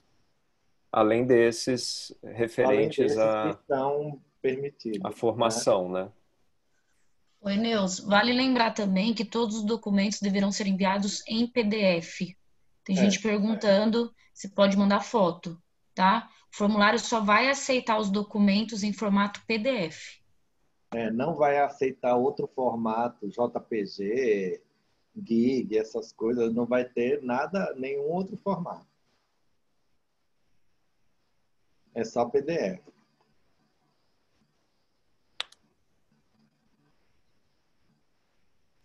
Só respondendo o Paulo, ele está questionando sobre a identificação no projeto. Não tem problema, certo? Ele pode colocar o nome Não, dele não no tem projeto. problema nenhum. Projeto não tem problema. Aonde tem problema de identificação é na prova.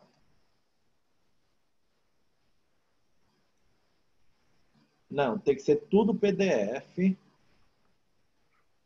Existe uma nota de corte específica para cada linha? Não. A nota de aprovação na prova e no processo de currículo e projeto, a nota mínima é 7. Né? Entre currículo e projeto, você tem que obter no mínimo 7 para ser aprovado. As hipóteses têm que vir no objeto. Né? Sobre o cronograma, eu tenho acesso aos grupos, às disciplinas. Veja o látis do professor, quais são os grupos que ele tem, né?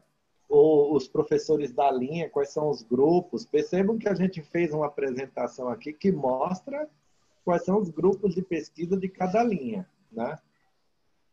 Os comprovantes... O Arthur, ele está comentando sobre a proficiência do mestrado e doutorado. No caso dele, eu acredito que ele é um candidato do doutorado. E a língua aproveitada no mestrado é a que consta no histórico do mestrado. Então, para o doutorado, ele precisa só de mais uma proficiência. Mais uma língua. E o Júlio Rocha está questionando sobre a entrega dos documentos, se serão enviados vários documentos em PDF. Sim, não é num único arquivo, serão documentos separados. O formulário vai ter o seguinte, né? Link do currículo Lattes, aí você vai colocar um númerozinho para completar lá. Declaração de idoneidade, aí tem o modelo da declaração e você vai clicar lá, adaptar para você, assinar, imprimir e digitalizar e colocar lá. Né? Então vão ser lugares específicos para cada documento. Não é isso, Maria, que está sendo feito no formulário? Sim, é um formulário. Vão ter, eu não me lembro quantos itens são para o mestrado e para o doutorado, mas se no edital tiver nove documentos diferentes, serão 9 campos diferentes para serem anexados os documentos. Agora, a coisa que me falaram agora do doutorado, do currículo documentado, talvez eu vou perguntar depois lá na assistência acadêmica se seja obrigatório fazer uma retificação de edital, porque a gente não está solicitando currículo documentado nem no doutorado, nem no mestrado. Não há expectativa de você acrescentar outros documentos além daqueles que estão sendo pedidos. Até porque o Lattes, ele tem uma declaração de responsabilidade e autoria que ao você clicar, enviar o Lattes, você declara que todas as informações que estão ali são verdadeiras. Então, a gente vai supor que tudo que está ali é verdadeiro, embora a gente esteja numa época onde as pessoas sejam bastante criativas com seus currículos, né? Dizendo que fizeram cursos que não fizeram, enfim. É uma questão ética, né? Legal, né? Também, de cada um, de dizer o que efetivamente fez, tá? Mas vale incluir as experiências profissionais. As durações das entrevistas são de 10 minutos, né? A gente tem muita gente para entrevistar, então a gente não consegue ter uma entrevista que seja mais longa que 10 minutos, né? Até porque a gente já vai ter visto o projeto, já vai ter uma ideia das coisas, né? Porque vai ter que dar a pontuação até 2 pontos do currículo e até 7 pontos do projeto para saber quem realmente ficou ou não, né, nesse processo. Então, a gente vai tira o tema na entrevista, na hora de conhecer os candidatos, para ver também a disponibilidade, uma série de coisas. Né? O Paulo pergunta sobre essa coisa da justiça eleitoral, Maria. Se vale a certidão, uma declaração informando que ele está fit com a... Sim. Vale. Tem uma pergunta de um candidato dizendo que a proficiência dele ele fez em 2015, então em 2020 já está excedendo 5 anos. Os 5 anos é no máximo até a matrícula, que é em fevereiro. Então, eu acredito que o dele já não vai mais valer, É, porque vai vencer agora em 2020. Como a matrícula é em 2021, não é válido. não é válido. Então, é bom seguir aí as provas e ter isso logo, né? Se Mesmo que o preparar. da FEFELESTE, mesmo que a proficiência da FEFELESTE tenha duração de 2 anos, para nós, pro PPG-Com, são 5 anos a validade. Felipe pergunta sobre a validade da prova de proficiência do ano passado. É válida. É É válida. válida. Se E ele sobre... fez na FEFELESTE, a Secretaria-Geral da Pós-Graduação da ECA tem todos os resultados, todos os comprovantes. E ele pergunta também sobre o copy-paste, sim, vai estar travado, né? Não vai ser Sim, não vai possível ter fazer a o ferramenta do copy-paste. copy-paste. Não vai ter a ferramenta do copy-paste. Então, tem que digitar lá, né? Tem que digitar na própria célula. E veja, é uma prova curta, né? Porque são 2 horas de duração. Então, você vai ler a questão, você vai esquematizar a resposta e você vai ter uma capacidade de síntese para colocar aquilo ali dentro do período da prova. E são 2 questões, né? Quem tem previsão de formatura em dezembro de 2020, é necessário comprovante de matrícula ao invés do diploma? Olha, pode ser uma declaração da própria instituição, ou isso dizendo que está matriculado no último ano. Pode colocar um documento desse, sim, né? Porque, na realidade, né, você precisa do documento do diploma na matrícula. Se você não tiver a matrícula, o diploma, você não consegue concluir, não consegue fazer a matrícula, tá? O processo de diploma, de matrícula, ele necessita de todos os documentos que a gente pede agora, né? Para o processo seletivo, quem vai se formar até dezembro de 2020, como diz o próprio edital, pode colocar uma declaração de matrícula de que está no último ano, né? Uma coisa dessa, sim. Vale para este momento, mas na matrícula, se não tiver o diploma, não consegue se efetivar. Tá? Uma pergunta aqui ainda sobre o certificado.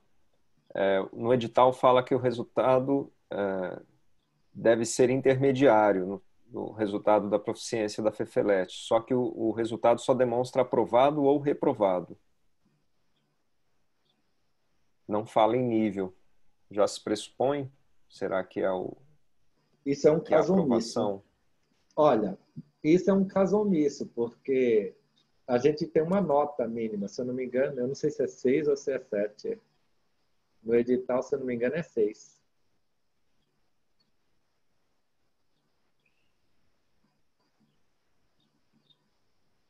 E aí, se você vem com uma declaração que é aprovado, mas que ela não diz qual é a pontuação, isso entra para um caso omisso. Não somos nós que decidimos, é a CPG da ECA que vai decidir. Eu acho melhor procurar alguma coisa que ateste uma nota, ou pedir para esse lugar declarar uma nota, dentro do que está previsto em edital. Ele fala aqui que a FEFELEST, no edital, afirma que para ser aprovado tem que ter nota maior que 7. Então, se o edital fala, o aprovado já indica o É, 7, é isso?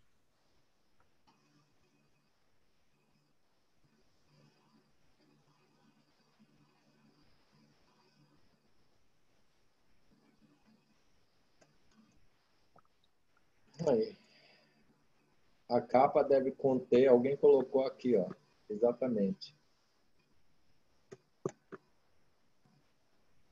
Mas é que eu expliquei que o sentido da capa, no conjunto da documentação, ela estava na ficha de inscrição. É ela que funciona como capa de todo o processo que identifica vocês no conjunto de documentos.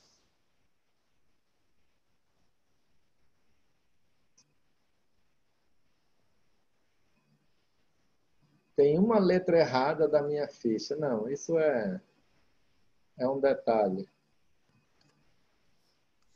A Yane está comentando sobre uma possível lista de espera caso os aprovados não consigam fazer a matrícula. Isso Não, não não existe. existe lista de espera. Essas vagas, elas voltam. Se há uma vaga que não é ocupada no momento da matrícula, ela volta para o processo edital do ano seguinte. Ela volta para computar. Não existe lista de espera no processo seletivo do PPG-Com. Inclusive, nós nos reservamos o direito de não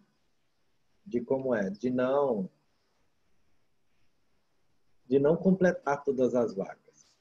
Porque, vejam, tem uma coisa aí que é interessante vocês perceberem, né? É um casamento de várias coisas, né? É um interesse no projeto. Não é só o projeto estar bom, ótimo, maravilhoso. Tem que ter a ver com a linha de pesquisa, tem que ter a ver com a pesquisa do orientador, né? Você precisa de fazer uma série de arranjos, né? Às vezes tem projetos bons, mas que eles não se enquadram naquele momento do processo de vida do pesquisador orientador. E ele vai preferir um outro para completar a vaga e não aquele, né? E isso é uma avaliação, né? Isso é uma avaliação dentro da perspectiva de interesses de relação com projetos de pesquisa. Uma pergunta aqui se existe quantidade mínima de páginas. Não, não existe imposição de quantidade mínima. Existe de máximo de 20 páginas para o projeto. Maria, você quer falar alguma coisa? Tem uma candidata que ela tem uma dúvida que pode ser de muitas pessoas também. Para deixar claro, ela é candidata ao doutorado, ela tem a primeira proficiência do mestrado e faz mais de 5 anos, então ela está perguntando se precisa refazer novamente. Não, não precisa. Quem já concluiu o mestrado, a primeira proficiência ela é comprovada no histórico do mestrado. Ela só precisa se atentar à segunda proficiência. E no caso dela, ela fez no ano passado, então está tudo certo, porque não tem 5 anos ainda.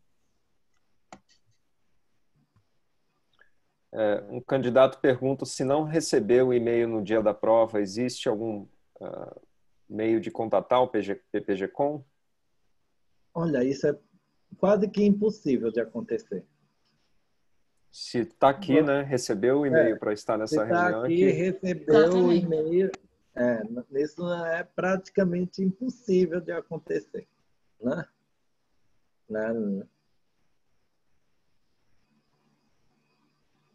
Mas se der algum problema no servidor, no seu servidor, e aí a mensagem não chegou, isso também não é um problema nosso. O edital consta. Qualquer problema nos servidores dos candidatos, na conectividade deles, é de inteira responsabilidade deles. A gente não pode se responsabilizar por isso. É um processo seletivo, com muitos candidatos para poucas vagas. A gente tem que ser draconiano nas coisas, porque não dá muito na margem para dialogar, de negociar coisas, até porque você tem que garantir o princípio da equidade a todos, né?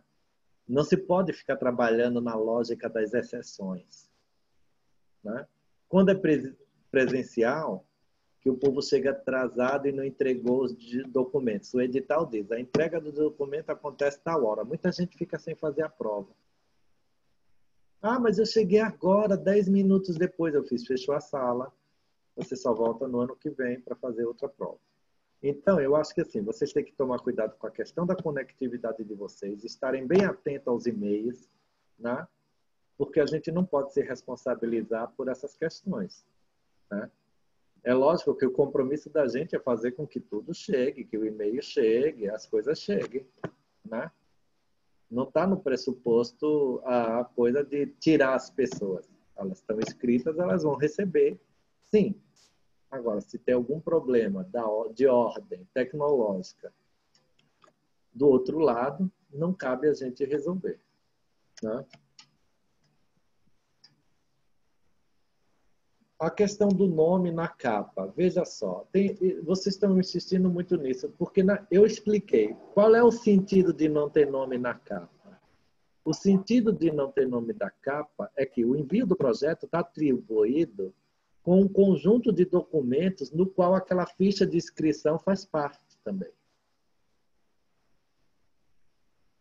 Então, a gente sempre vai ter acesso ao nome de vocês, mesmo que não tenha no projeto. O arquivo vai ser de acordo com o formulário e os PDFs que vêm dentro daquele conjunto de formulários.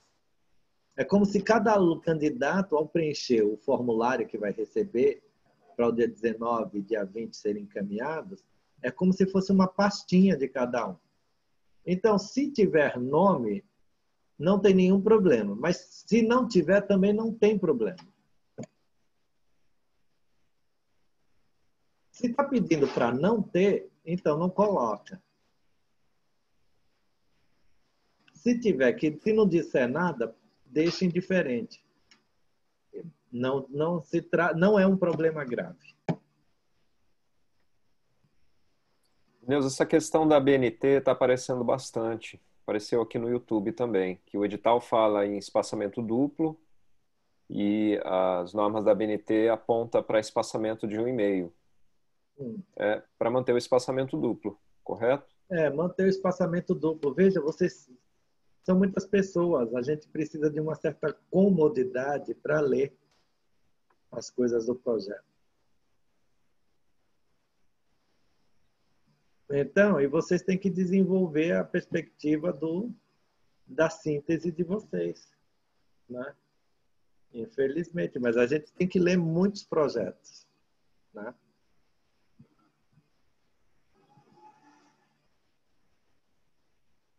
Pensem que, por exemplo, se 50% a 40% de todos os inscritos forem aprovados, é bastante gente ainda para as entrevistas,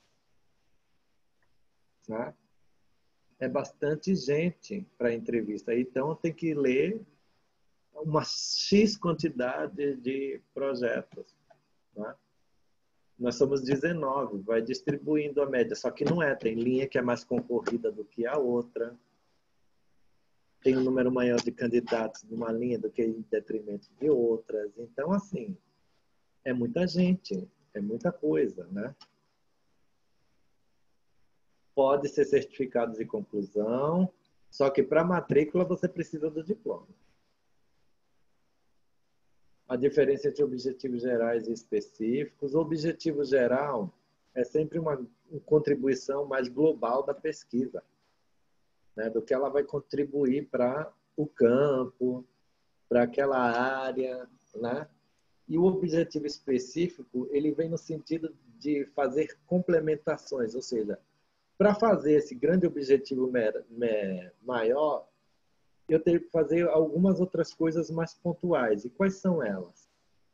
Então, essa é a dimensão dos objetivos específicos, né? Agora, vocês precisam, se vocês estão querendo pleitear o programa, vocês têm que ter claro essas coisas.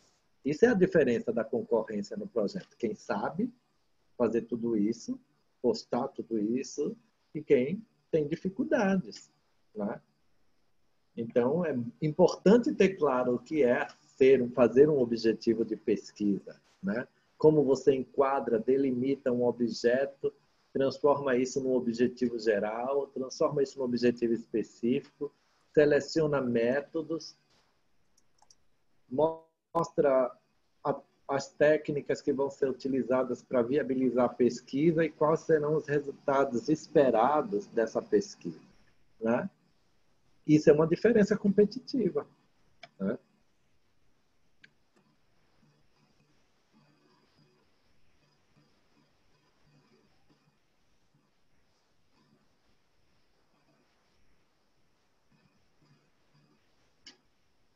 Não, se foi PDF, você pode colocar, tá?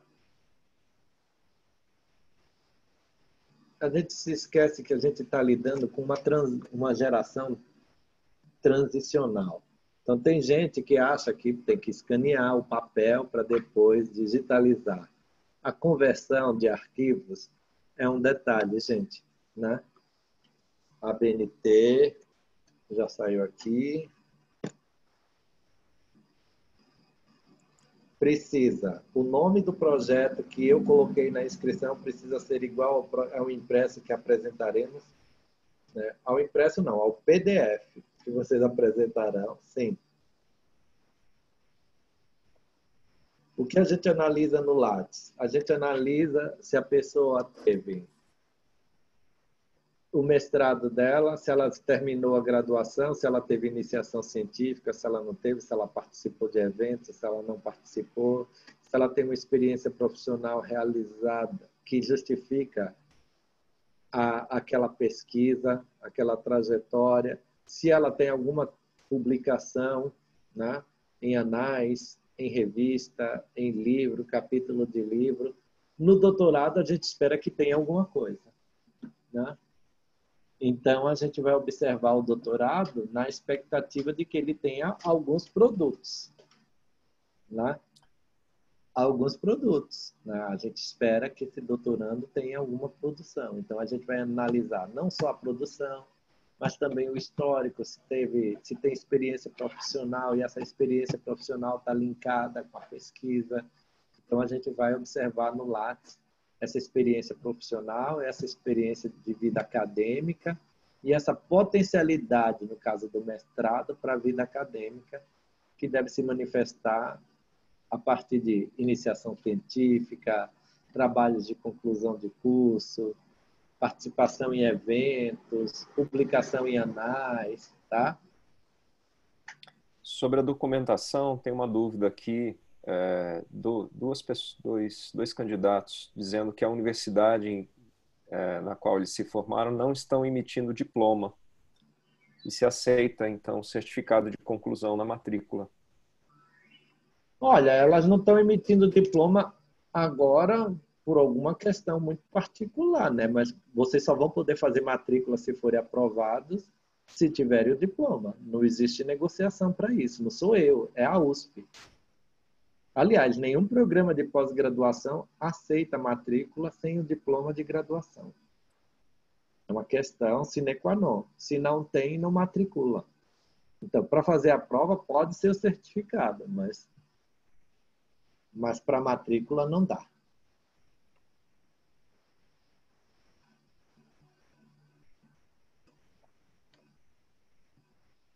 O título explicativo da capa deve ser diferente do título de resumo.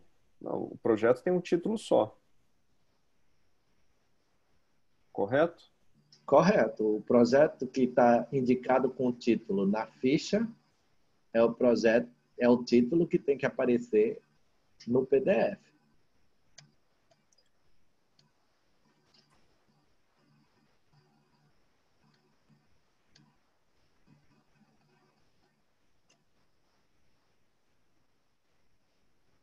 Proficiência, válida por 5 anos.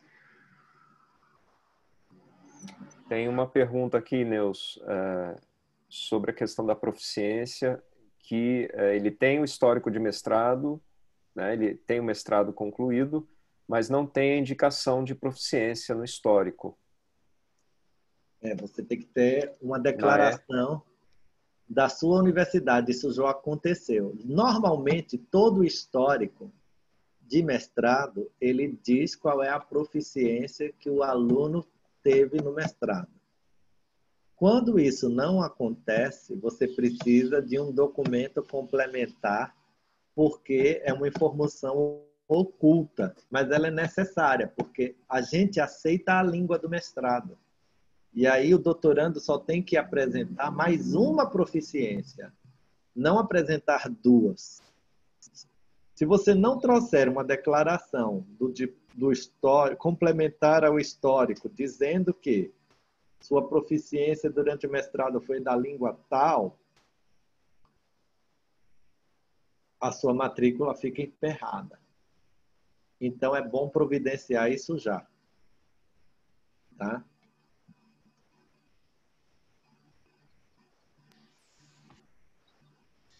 Teve muitas perguntas sobre questões de proficiência, mas que somente a FEFELESTE, que é a instituição onde a maioria dos candidatos fazem o exame, pode responder. Não é nem da nossa alçada mesmo. É da nossa alçada, exatamente. Em um caráter eliminativo, se o projeto de pesquisa, na concepção de vocês, na concepção de quem for analisar, tender pouco mais para uma linha que não foi escolhida, a gente vai dizer projeto inadequado à linha de pesquisa. Paciência.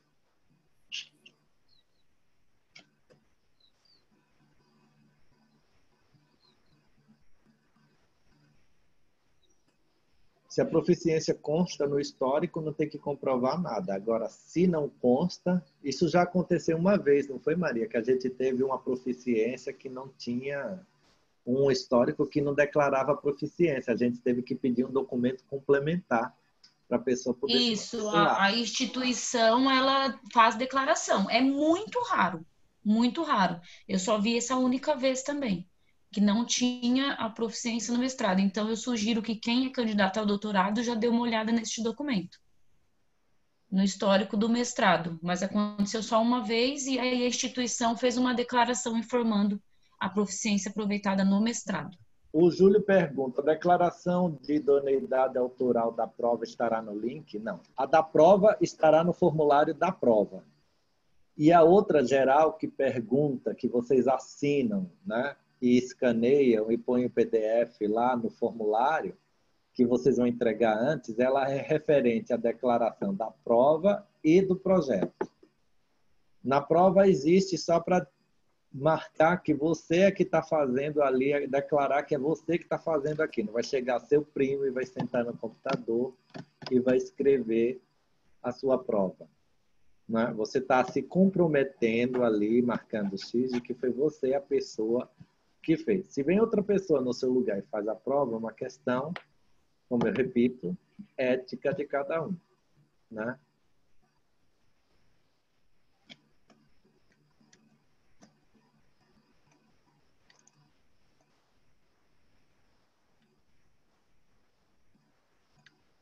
Muitas coisas de coisa.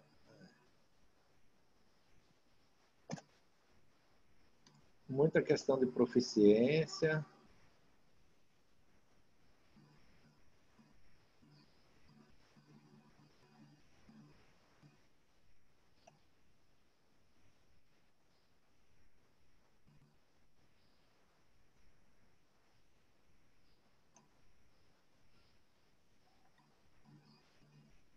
Muitas questões que estão colocando aqui que já foram respondidas, na verdade. Eu acho que o pessoal depois pode acessar essa gravação, né, para assistir novamente o A material. gente vai disponibilizar no link lá do processo seletivo, né? E a ideia é essa, tentar dar para vocês um certo rumo, né? Das expectativas que a gente tem do projeto. Infelizmente, é uma competição, né? É uma competição. Quem tem mais claro essas coisas e melhor domínio sai na frente, né? Então, assim, as pessoas que estão tentando pela primeira vez, se não conseguir dessa vez, também não desanime. Já tive orientantes que demoraram 3 processos seletivos para poder serem orientantes. Né? Fizeram 3 processos seletivos. Então, o que vocês têm que entender é o seguinte, a gente não tem como, na nossa quantidade de candidatos, criar um processo que não tenha uma característica eliminatória, principalmente porque a gente tem poucas vagas.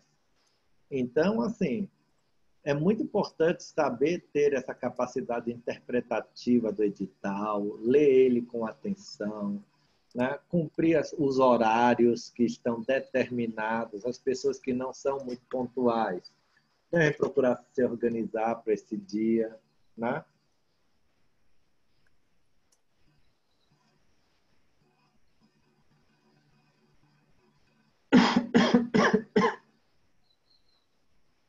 Exatamente. No momento da prova, a coisa lá é só a declaração é só um item para você ticar lá. Você clica em cima e está ok.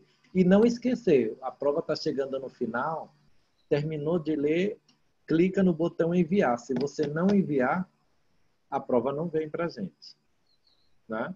é capaz de fechar o programa, o aplicativo do formulário, porque passou do tempo e você não enviou. Então, é importante ficar atento, ligadíssimo na questão do tempo, né? E fazer essa prova, né, com tranquilidade, serenidade, escrever bem, procurar atender o que a gente pede na resposta, né? Por isso que ela também é mais curta, porque se vocês também ficarem consultando e ficar querendo fazer o texto perfeito, essas coisas todas, vocês vão perder tempo, né? Tem que ser uma coisa mais objetiva. Tem que ter lido a obra, conseguir mapear um esquema e colocar esse esquema e amarrar esse texto em 2 horas para as 2 questões, né? São 2 horas, então vocês vão gastar uns 15 minutos, 20 amarrando as questões, os tópicos dela e depois é escrever. É escrever e mandar, né? Por isso que foi tirada também a ferramenta copy-paste, para a gente ver como é que fica a espontaneidade dessa escrita. O povo falando assim, pode usar transcrição? Pode usar transcrição, mas eu não sei se eu quero ler transcrição. Eu quero ver a capacidade de vocês de explicar a ideia da prova, da pergunta, de dar a resposta. Não de ficar mencionando o autor no meio da prova, né? É uma prova autoral, né? Que mostra a competência de leitura de vocês.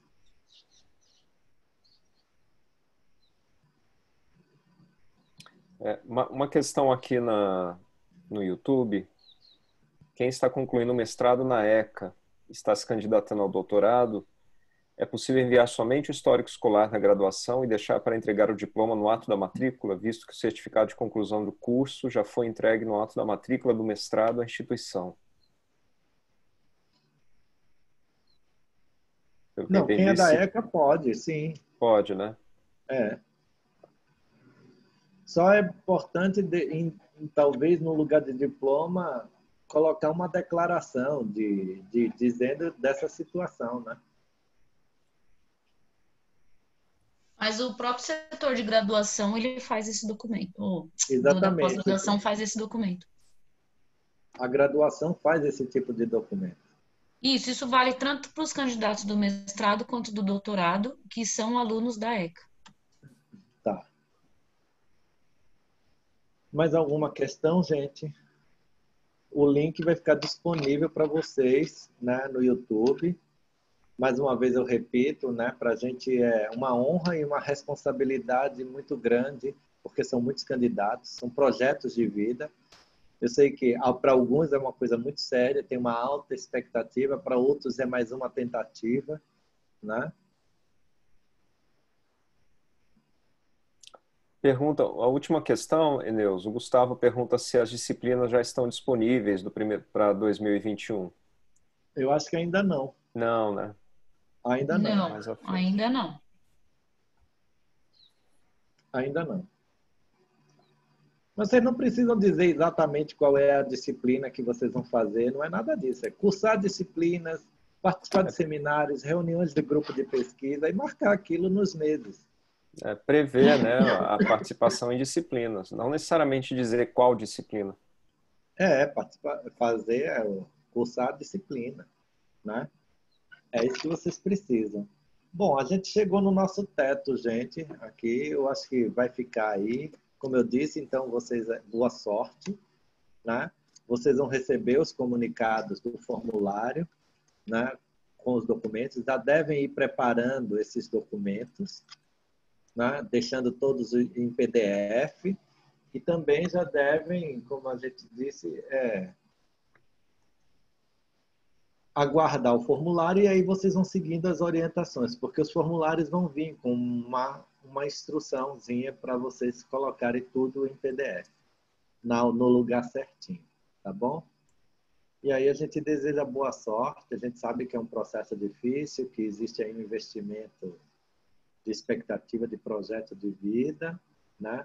E para isso, realmente, é importante que todos saibam bem onde estão entrando, o que querem fazer, porque não é só o trabalho de vocês, é o trabalho nosso também. Então, boa sorte até o dia 26 e até lembrando que entre os dias 19 e 20 vocês têm que postar os documentos. Nós estamos terminando o formulário e aí a gente vai liberar ele com uma certa antecedência para vocês já irem organizando esse envio de documentos, tá bom? Então, muito Boa obrigado sorte, a todos. pessoal. Obrigado aí pela atenção. Tchau, boa tarde. Tchau, gente.